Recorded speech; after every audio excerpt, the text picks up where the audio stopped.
Some tears fall in silence, but some nights make them scream inside you. My name is Jessica, and I had always thought my life was ordinary, quiet, predictable, and sane.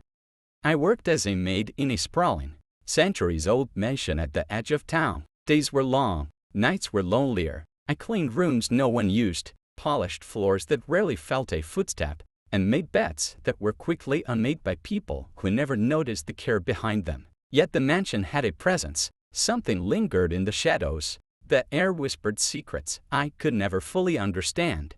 Doors creaked when no one was there. Cold drafts slithered across the hallways, curling around my ankles. Then Ethan arrived.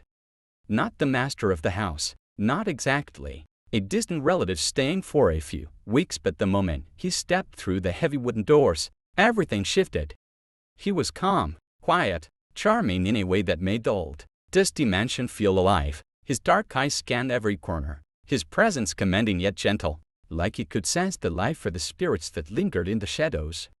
I didn't expect the mansion to be so intimidating, I admitted, trying to hide my nervousness. Ethan's smile laid a faint, knowing smile that sent shivers down my spine. It has its moods, he said softly. Some nights, it's welcoming. Some nights, it isn't. I laughed nervously, but the words barely covered the chill crawling across my skin. That night, the mansion seemed awake in ways I hadn't noticed before. Shadows stretched longer, candle flames flickered with unseen hints, faint whispers echoed through empty halls, and I could feel eyes watching, patient and unblinking. Ethan noticed it too. He stepped closer as I cleaned a grand, darkened hallway, brushing my sleeve against mine almost accidentally, yet deliberately enough to make my heart race.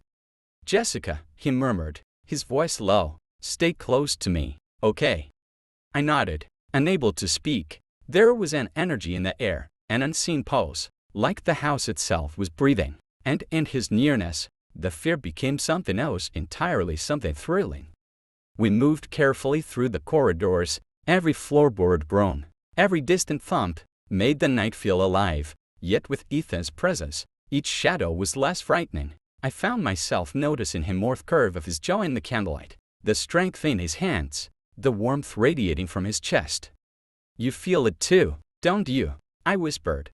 "Yes," he admitted, fingers brushing against mine once more, deliberately intertwining. "It's like the house is alive, watching us." A door slammed somewhere in the distance. We both jumped, hearts racing. Shadows stretched unnaturally along the walls, twisting with a life of their own. Ethan instinctively pulled me closer, his chest pressing lightly against mine, grounding me in the moment. "Don't let it scare you," he whispered into my hair. "Not tonight, not with me." I leaned into him, and the tension, the fear, the unspoken electricity between us became almost unbearable. And then the whispers grew louder, names, soft, almost human-like voices echoing from the walls, each syllable wrapped around us, curling into our bones. And yet, somehow, I felt safe. Because Ethan's warmth held me, his steady heartbeat, his protective closeness, became a shield against the dark. Every brush of his hand against mine, every accidental touch, ignited a desire I hadn't dared feel before. The storm outside slammed rain against the windows. Lightning flashed, illuminating the mansion in stark white light, and for a moment, I saw the shadows dancing unnaturally, figures moving with intent, watching us.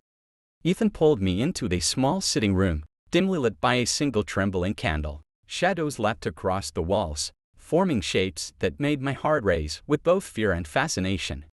"You're not alone," he whispered, pressing a hand to my cheek. "Not tonight, not ever."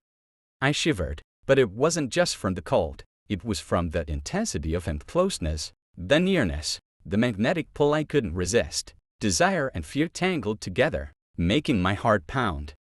He leaned closer, lips just brushing me, a teasing, electric whisper of a kiss. I let my hands wander to his chest, feeling the warmth beneath his shirt, the steady beat of his heart, and the grounding force that made the supernatural chaos around us fade.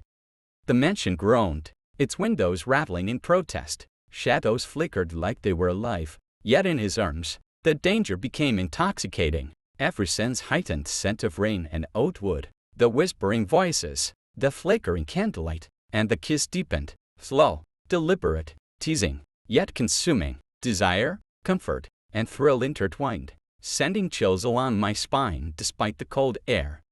When we finally parted, foreheads resting together, breathing in sync, the silence was enough. No words were needed. The mansion remained dark, foreboding, alive with unseen presences, but I felt safe, completely, because with Ethan beside me, even the supernatural had a rhythm we could share, even a pulse we could survive together. "You feel it too, don't you?" he murmured, as if reading my thoughts. "Yes," I breathed. "Everything, all of it."